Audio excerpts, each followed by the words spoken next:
বিয়ের পর সঞ্জয় প্রথমবারের জন্য তার মায়ের সঙ্গে দেখা করতে আসে গ্রামে তার স্ত্রীর সঙ্গে, আর তার স্ত্রী রাগ করে বেরিয়ে যায়। সঞ্জয়ও মাকে বলে আর কোনোদিনও সে গ্রামে ফিরে আসবে না। তারপর ইতিমধ্যে কেটে গেছে 4টে বছর। এর মধ্যে একবারও সঞ্জয় তার মায়ের কোনো খবর নেয়নি। সঞ্জয় আর নন্দিনীর একটা ছোট্ট ফুটফুটে মেয়ে হয়েছে। সঞ্জয় মায়ের সাথে মিল রেখে মেয়ের নাম রেখেছে সাথী। মেয়ের মুখের আদলের সাথে সে তার মায়ের মুখের অদ্ভুত মিল খুঁজে পায়।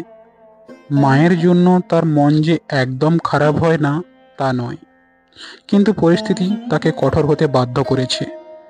অন্যদিকে গ্রামের বাড়িতে রোজই চোখের জলে দিন কাটে শাশ্বতী দেবীর। একদিন চোখের জল চোখেই শুকিয়ে যায়।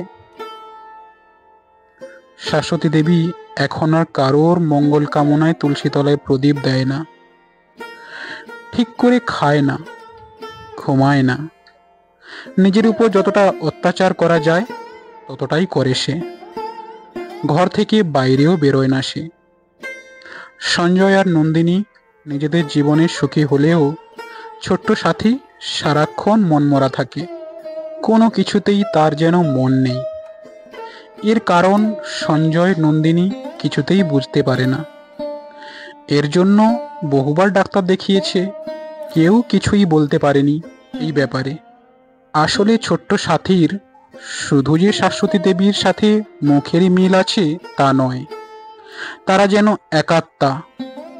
শাশ্বতী দেবী যখনই গ্রামের বাড়িতে চোখের জল ফেলে, ছোট্ট সাথীও মন খারাপ করে একা বসে থাকে। ঠিক করে খায় না, ঘুমোতেও চায় না। কিছুদিন বাদে শাশ্বতী দেবীর প্রচণ্ড জ্বর হলো। স্যাঁতসেঁতে ঘরে ওই জ্বর নিয়ে তার দিন কাটে। সে ভাবে ছেলেটা যখন ছোট ছিল জল পানির টাকা দিয়ে ডাক্তার এনে চিকিৎসা করিয়েছিল, কিন্তু আজ ছেলের এত টাকা, কিন্তু ছেলে জানেও না তার মায়ের যে এত জ্বর। অন্যদিকে ছোট্ট সাথীরও খুব জ্বর। অনেক ডাক্তার দেখিয়েও জ্বর কিছুতেই নামানো যাচ্ছে না। এভাবে 15 দিন কাটার পর ছোট্ট সাথী আর লড়াই চালাতে না পেরে হেরে যায়। শাশ্বতী দেবীও গ্রামের বাড়িতে শেষ নিঃশ্বাস ত্যাগ করে।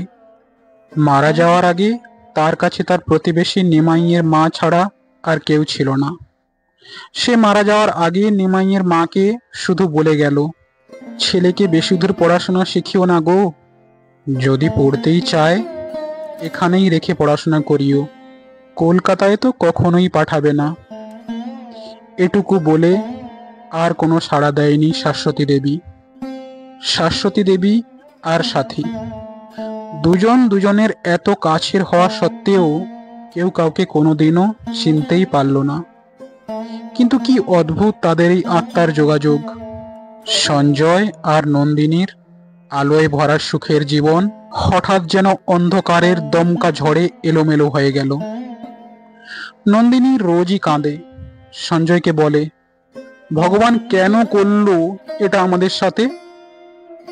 সঞ্জয় উত্তর দেয়, তুমি কি সত্যি জানো না ভগবান কেন করলো এটা আমাদের সাথে?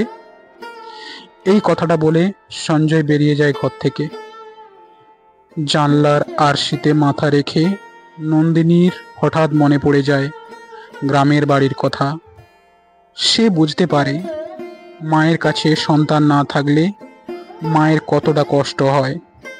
সে চোখের জলে আকাশের দিকে তাকিয়ে অস্ফুটে বলে, আমায় ক্ষমা করে দিও, ভুল করেছিলাম আমি।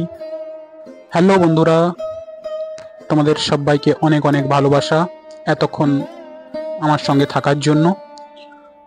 তো আমি তোমাদের সবার বন্ধু অনিমেষ এতক্ষণ গল্পটা পাঠ করে শোনালাম। তোমাদের কেমন লাগলো প্লিজ কমেন্ট বক্সে জানাতে ভুলো না।